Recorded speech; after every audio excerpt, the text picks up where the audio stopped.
911, what's the location, sir? I don't know where I am, but I think my boyfriend's following me. Let me get police online with us, okay? Do you see a street sign? Your call was I'm right in front of the Cloverdale Court. He's got a collar. Hello, can you hear me? That was the last time the world would ever hear Gloria's voice. Seconds later, as a relentless barrage of gunfire tore through the darkness, she had only enough time to cry out for her mother in Korean, before the other end of the line fell into a deathly silence. What was most infuriating wasn't simply that she had died. It was that before that fateful night, she'd called the police for help 11 times, in the span of just 1 month. And not once did anyone truly come to save her. Hello, everyone. The story I'm about to tell you today is one of the cases that shook the entire United States, not because it was mysterious, but because it should have been prevented. To understand exactly what happened, let's go back to the night of January 2nd, 2022, in the city of Lakewood, Washington. Lakewood is a small city southwest of Tacoma, a peaceful place of residential neighborhoods and familiar roads that residents travel every day without ever imagining that something terrible could happen there. But at around 7:20 that evening, the city's 911 dispatch center received the call you heard at the beginning of this video. The woman on the other end of the line was trembling with fear she could no longer hide. She said she was driving home and that another vehicle was relentlessly following her, forcing her out of her lane. Before the dispatcher could ask for her exact location, she suddenly screamed, her voice breaking with terror. Those were her final words. Immediately afterward came a burst of gunfire. Then there was nearly a minute of silence. Then another burst. When it was finally over, all that remained was the sound of the disconnected line, beeping again and again inside the empty dispatch room. The dispatcher immediately transmitted the signal coordinates to patrol officers, and within minutes, Lakewood police arrived at the scene. What they saw left even the most experienced among them stunned. A gray Ford Ranger pickup truck had crashed nose first into a utility pole beside the road. The engine was still running, the headlights were still on, the body of the truck was riddled with bullet holes, the driver's side window had been completely shattered, and a woman was slumped over in the driver's seat, her upper body leaning toward the passenger side, her entire body covered in blood. One officer rushed forward and tried to open the door to pull her out, but it was locked tightly and couldn't be opened from the outside. Without hesitation, he smashed the rear window, reached inside to unlock the door, and then carefully lifted her out with the help of his fellow officers. They didn't break the front window because she was lying directly beside it, and the shattered glass could have injured her further and destroyed important evidence. A witness who was nearby later recalled seeing paramedics lay her on the road and work desperately for a long time to save her. That image haunted him for years afterward, but her injuries were too severe. The attacker had fired repeatedly at her from close range. Not long after she was taken to the hospital, Gloria was pronounced dead. The woman's name was Gloria Choi. She was Korean American, and her Korean name was Choi Go-eun.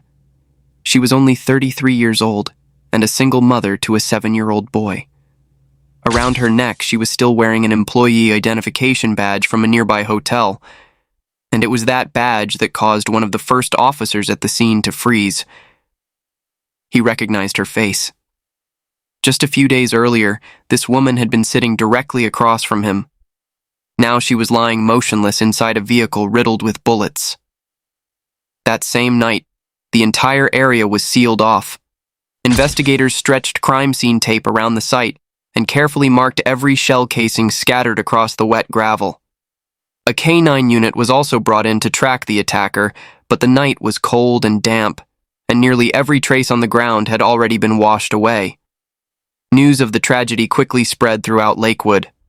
A kind, single mother, someone many local residents had seen working behind the hotel's front desk, had been shot to death on the same familiar road she traveled home every day.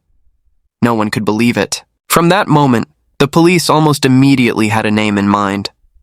But before I tell you who that person was, let's pause for a moment to understand who Gloria truly was. Because to fully grasp the depth of this tragedy, you need to know just how decent and hopeful the life she once lived had been. Gloria was born on October 26, 1988. Her parents were of Korean descent and had moved to the United States to build a new life, eventually opening a small hotel in Lakewood. Much of Gloria's youth was closely tied to the family business. She worked as a manager, handled every major and minor responsibility at the hotel, and became a steady source of support for her parents. To those meeting her for the first time, Gloria may have seemed somewhat shy and quiet, but the friends who truly knew her said she was extraordinarily warm, deeply responsible, and full of passion for life. The person she treasured most in the world was her young son. For that child, she would do anything. She was his mother, his father, and his friend, carrying the weight of their entire home on her shoulders, while always dreaming that one day it would become complete. Brianna was Gloria's closest friend. The two met in 2018, when Brianna began working at Gloria's family hotel. In Brianna's eyes, Gloria was a mother completely devoted to her son, someone who approached everything she did with a rare combination of dedication and grace. She was the bond that held her entire family together, always trying to make her parents happy. And deep inside, this single mother longed for something very simple: a stable, lasting love. A decent man who could stand beside her and her son and give the two of them the complete family they had always wanted. It was this deeply human longing that would later become the doorway through which evil entered her life. The story began in May 2021. One day, a man traveled from California to Lakewood and checked into the hotel owned by Gloria's family. His name was William Rickman, though everyone called him Billy. Billy was already in his 40s, but he dressed well, spoke with humor, and carried himself with an easygoing confidence that made him difficult to ignore. Even now, Brianna vividly remembers the day Billy first set his sights on Gloria. Gloria had just walked into the hotel office when Billy immediately approached her, introduced himself with a smile, looked her straight in the eye, and told her how beautiful she was. Gloria simply thanked him politely and walked away. But the moment she disappeared from sight, Billy turned to Brianna and asked for the woman's name. And for reasons she couldn't explain, Brianna was suddenly overcome by a sense of dread. In a serious tone, she warned Billy to stay away from Gloria. But that warning fell on deaf ears. Billy not only refused to back off, he launched an intense campaign to win her over. He texted her constantly, sent flowers and gifts, and showered her with sweet words. More importantly, he knew exactly how to reach Gloria's most vulnerable place: her son. Billy made an effort to play with the boy, bought him toys, and acted gentle and patient, as though he were filling the void left by the father the child had never had. Only a few weeks after they met, Billy sent Gloria a message that brought down the last of her emotional defenses. He wrote, "Every day, you are like a ray of light shining into my life, making me feel so special, and I am grateful to you for that. I want to be with you. I cannot wait to see what life has in store for us. My heart will always belong to you." Gloria told her friends that the relationship felt like a dream, and that she loved the way Billy spoke to her. What she didn't know was that those sweet words were nothing more than a trap, carefully laid with cold calculation. In psychology, this tactic is known as love bombing. A predator floods a target with attention, praise, and gifts in an extremely short period of time, leaving that person emotionally disoriented and unable to protect themselves. And Gloria, a single mother who had gone far too long without feeling loved, gradually let down her guard. Billy's arrival was like a light illuminating the lonely days of her life. After only a few weeks, she believed she had finally found someone she could rely on, and Billy soon moved into the employee apartment where she lived. But Gloria's parents saw things differently. From the very beginning, they could see the insincerity beneath his polished appearance. They also saw a man who didn't even have a stable job. They firmly opposed the relationship from the start, But by then, Gloria could no longer hear anyone's warnings. She had no idea that beneath the gentle mask Billy wore was a man who had destroyed another person's life 16 years earlier, and that horrifying secret wouldn't come to light until much later. Faced with her parents' fierce opposition, Gloria found herself trapped in an impossible choice. On one side were the parents who had raised her. On the other was the man she believed to be the love of her life. In the end, her father gave her an ultimatum: either leave Billy for good and remain as manager of the family hotel, or walk away. And Gloria, blinded by what she believed was love, chose to place her life in Billy's hands. Around September 2021, Gloria moved with her son and Billy into an apartment in the town of Tumwater. Her parents were devastated. Eventually, they decided to sell the hotel they had spent so many years building and leave Lakewood, carrying with them an emotional wound that might never fully heal.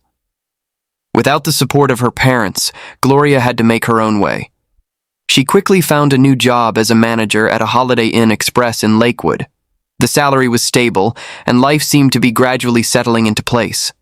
But that sense of stability existed only on the surface. And it didn't last long. It was only after living under the same roof that Gloria gradually began to see who Billy truly was. He spent his days chasing unrealistic dreams of getting rich, yet never took any real steps toward achieving them. Gloria urged him to find a job, even the most basic one, but Billy flatly refused and continued asking her for money. Gloria's salary covered nearly every household expense, including Billy's personal spending money. His laziness was only the beginning. Before long, the mask of the decent man he had once pretended to be fell away completely. Billy became rude, irritable, and prone to sudden outbursts of anger for no reason. He began drinking heavily and even using cocaine and marijuana. What started as verbal abuse gradually escalated into shoving and physical assaults whenever he was drunk. But what terrified Gloria most wasn't only his violent rages. It was Billy's obsessive need for control. He wouldn't allow her to speak to other men. He wouldn't allow her to go wherever she wanted. And wherever she went, he seemed to know her location with disturbing precision. The feeling of being watched 24 hours a day left Gloria deeply uneasy. Until one day, she decided to search through her belongings carefully. And inside her pickup truck, she found a small tracking device hidden from view. It was an Apple AirTag, the device Billy had been using to monitor her every movement. By this point, Gloria understood that she was trapped inside a cage. She wanted to escape, but she was terrified. She had confided in her friends that she was afraid to break up with Billy because he had threatened that if she ever dared to leave him, he would kill her. A threat that, tragically, would later become reality. Even so, by November 2021, only about 6 months after the two had met, Gloria made up her mind that she had to escape Billy's grip. She told her closest friend, Brianna, "I'm leaving." And she did. She took her son and moved back in with her parents, who had always been waiting with open arms to welcome them home. Gloria believed that returning to her parents would finally free her from Billy's relentless pursuit and allow her to start over. But she was wrong. This man's obsession and madness went far beyond anything she could have imagined. Before that, Billy had borrowed Gloria's pickup truck and stubbornly refused to return it. To recover her property, Gloria went to the Tumwater Police Department on November 28th to file a report. There, she gave the responding officer a detailed account of how dangerous Billy was. She explained that when he was sober, he appeared calm, but once he started drinking, he became hot-tempered and furious. The officer quickly recognized the seriousness of the situation.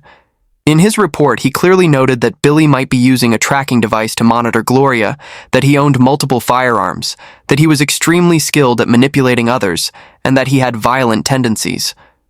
Fearing for Gloria's life, the officer advised her to petition the court for a protection order and personally requested that the court issue a no-contact order preventing Billy from approaching Gloria or her son.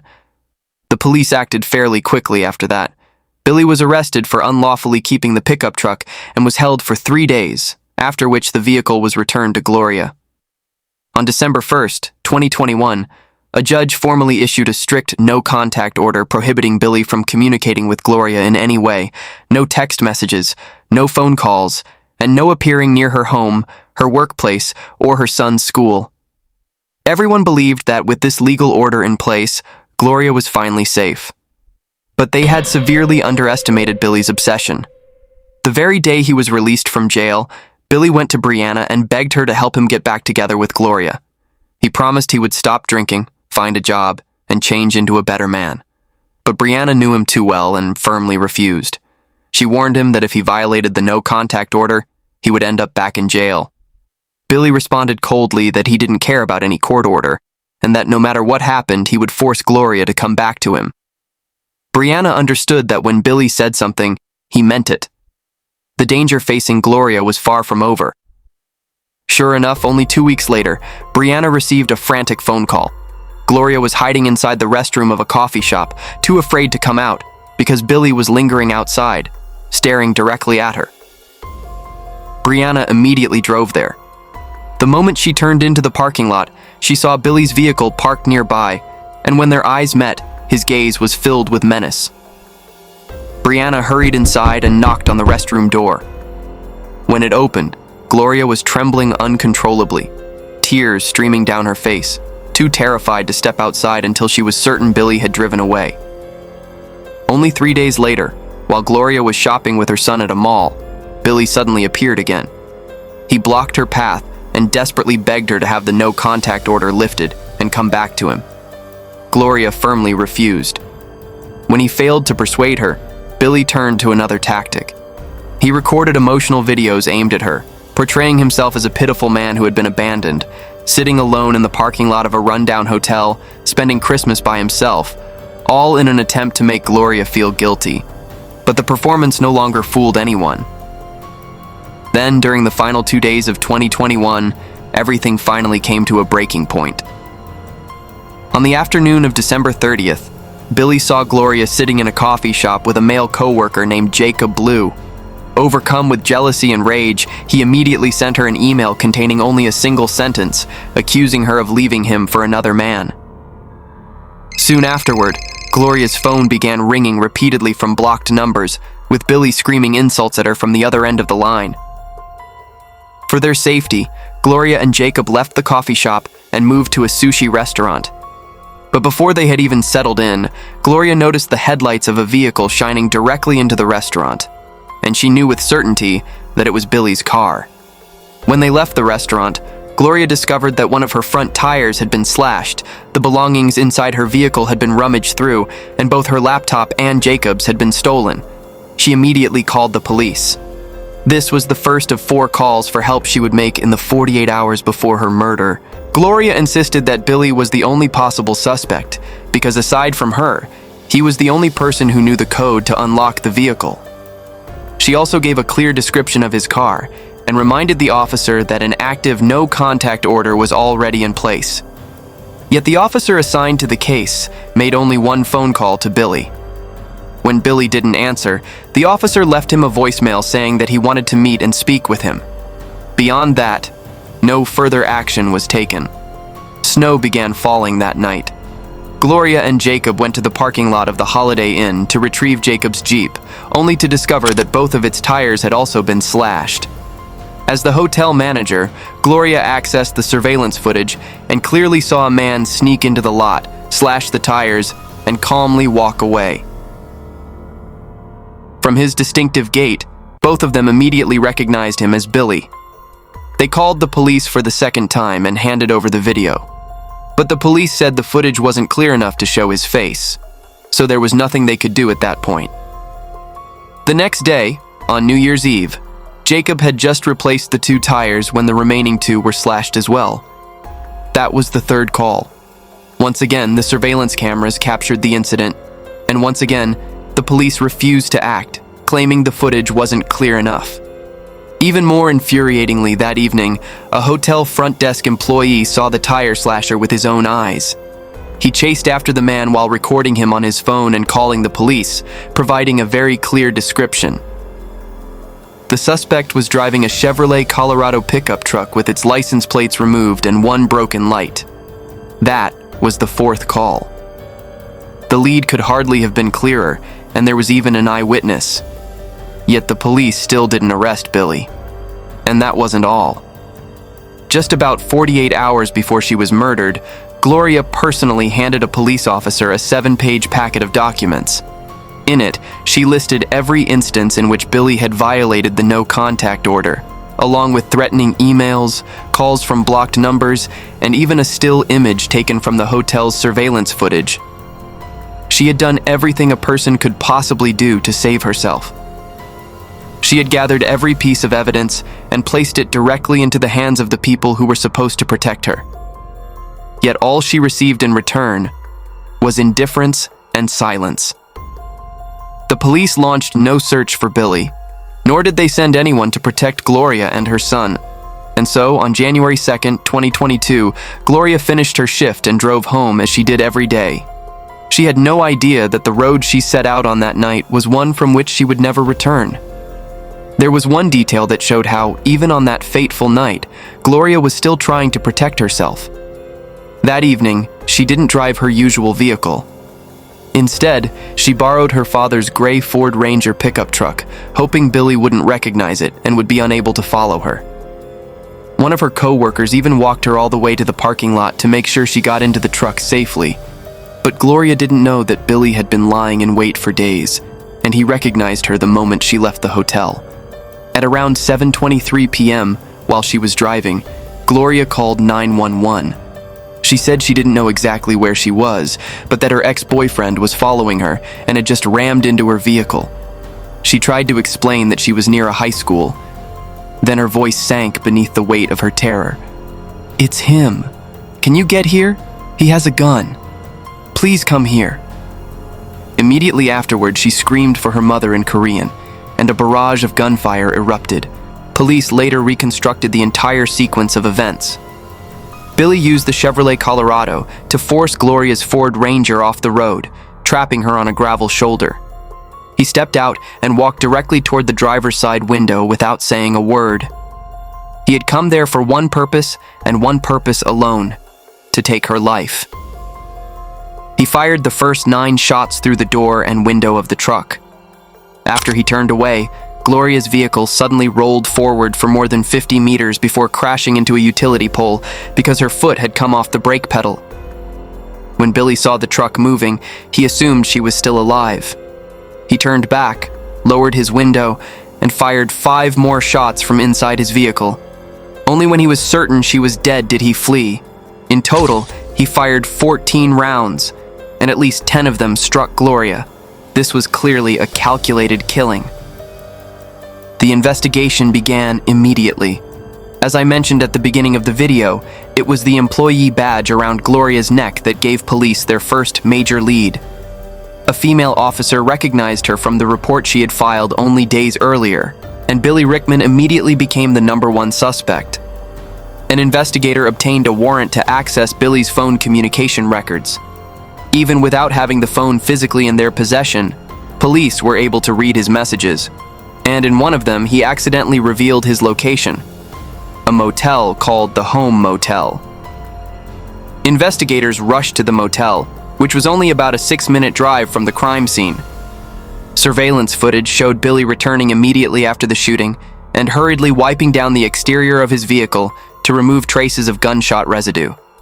After tracing the Chevrolet Colorado, police located a nearby rental car company where surveillance footage clearly showed Billy using his real name to rent the exact type of vehicle used in the murder. Every piece of evidence pointed directly to him. Lakewood police immediately launched a manhunt for him. But in the days that followed, Billy seemed to vanish from the face of the earth. It wasn't until January 7th, 2022, 5 days after the murder, that his phone signal reappeared in Northern California. He had fled to the home of a distant relative who had no idea that Billy was a wanted man. While the relative was driving him in a BMW, local tribal police noticed the vehicle because of a minor traffic violation and pulled it over. When they discovered the outstanding warrant, they immediately called the California Highway Patrol for assistance. Realizing the situation was turning against him, Billy suddenly shoved the relative who was behind the wheel onto the road, climbed into the driver's seat himself, and sped away into the night. Police lost track of him for a time. Billy later crashed the vehicle and fled on foot into the wilderness on a cold, damp night, wandering for around 5 hours until he developed hypothermia. Eventually, when he made his way to a local resident's home, he was surrounded and arrested on a charge of aggravated first-degree murder. Despite the overwhelming evidence, Billy continued to insist that he was innocent, claiming he had never harmed Gloria. But just as news of Billy's arrest began spreading, a secret that had remained buried for 16 years also rose to the surface. Hundreds of miles south of the crime scene in Oakland, a woman named Aja Hool received a call telling her that Billy had been arrested, and she broke down in tears. More than anyone, she understood just how dangerous Billy was. She too had been one of his victims. In 2005, when she was only 14 years old, Aja was a runaway teenager living on the streets of Oakland. It was during that time that she fell into Billy's hands. He took control of her, forced her into prostitution, and subjected her to years of brutal abuse. On one occasion, Billy nearly strangled her to death with a string of Christmas lights. Aja recalled that she couldn't breathe at all and believed she was going to die in that room. Eventually, she found an opportunity to escape to San Francisco. But for many years afterward, she continued living in fear, too frightened to report him to the police, choosing instead to remain hidden. It wasn't until much later, when she was an adult pursuing a master's degree at a prestigious university, that Aja finally found the courage to walk into an Oakland police station and report everything Billy had done to her. In August 2021, an arrest warrant for Billy was officially issued in California. But tragically, by then, Billy had already left the state and moved to Washington. Even more tragically, prosecutors in Washington later said they had never seen this federal arrest warrant in the system. Had it been discovered sooner, had Billy been arrested the first time he harassed Gloria, perhaps the tragedy would never have happened. Aja personally emailed the prosecutors handling Gloria's case, offering to provide information and testify in court. But the prosecution politely declined, saying they wanted to keep the focus on Gloria's murder itself. In November 2023, Billy's trial officially began before a jury of 9 men and 3 women. Gloria's family was too devastated to attend. They quietly left town without even having the chance to say goodbye to Brianna. After opening statements, the prosecution played the entire recording of Gloria's 911 call. As her desperate voice filled the courtroom, the entire room seemed to freeze. Several jurors had tears in their eyes. The prosecution presented a complete chain of evidence: location data, surveillance footage from multiple locations, and messages found on the defendant's phone. They explained that after Gloria's tires were slashed, the AirTag was no longer useful, forcing Billy to spend hours at a time near her parents' home during the final days, watching and waiting. He had violated every provision of the no-contact order. More importantly, at around 6 p.m. on the day of the murder, Billy suddenly turned off his phone, an unusual action, and didn't switch it back on until he had returned to the motel after the killing. That detail became evidence that he had planned the murder in advance. When it was the defense's turn, Billy's attorneys appeared completely unprepared. They called no witnesses, and Billy didn't take the stand. Their only argument was that during the 911 call, Gloria had referred only to her boyfriend and had never directly spoken the name Billy Rickman, meaning the killer could have been someone else. But that weak argument convinced no one. After an 8-day trial, the jury needed only about 2 hours to reach its verdict. Billy was guilty of aggravated first-degree murder. He was sentenced to life in prison without the possibility of parole. To this day, the 51-year-old killer remains incarcerated in a Washington state prison, and he will never walk free again. It might have seemed that justice had been served. But for Gloria's family, putting the killer behind bars didn't mean justice was complete. They knew that their daughter's death should have been prevented. With the support of attorney Megan Driscoll, Gloria's parents filed a wrongful death lawsuit on behalf of her young son against the city of Lakewood and its police department, alleging that police negligence had led to her wrongful death. The bitterest irony, as the attorney herself pointed out, was that the evidence used to convict Billy in criminal court was the same evidence the police had ignored while Gloria was still alive. They knew Billy posed an immediate threat. They knew he had repeatedly violated the no-contact order. Yet they never arrested him. To establish responsibility, the family brought in a retired police officer named Russ Hicks as an expert witness. Significantly, he had personally served as a training instructor for 3 of the officers involved in the case. He stated bluntly that they had been fully trained in how to handle domestic violence cases, yet they had completely betrayed Gloria's trust. He identified a series of failures. Leaving only a voicemail for a man like Billy was both useless and likely to provoke him further. Failing to issue an alert for the Chevrolet Colorado despite having a clear description, and ignoring the 7-page packet Gloria had personally placed in their hands. They had more than enough information to arrest Billy, but they did nothing. Even more troublingly, during a hearing in early 2025, attorneys representing the city argued that police had no duty to actively search for and arrest someone like Billy unless he was physically present at the scene.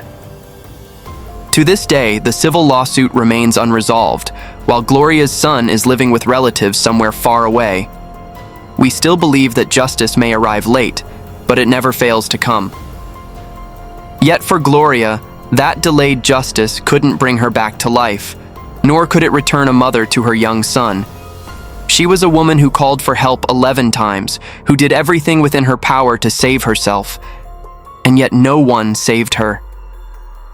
Her story is a painful reminder that sometimes the most dangerous person is the one who once claimed to love us the most, and that every cry for help deserves to be heard before it's too late.